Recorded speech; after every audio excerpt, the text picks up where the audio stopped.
अरे देख के करा तेरा मोड तू भरे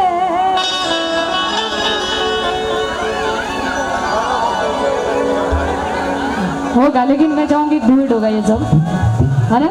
लेकिन एक प्यारा सा गीत, इधर थोड़ा सा इधर भी आ जाइए, कभी से इशारा लोग कर रहे हैं कि जरा इधर भी आ जाइए। कहना है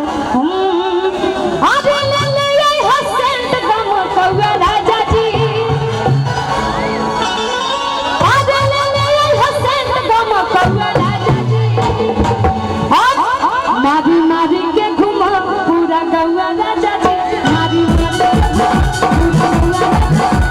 मारी के घुमा पूरा गौवा राजा जी, ले ले हसन गौवा राजा जी, ले ले हसन गौवा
दिया जाएगा थाना में।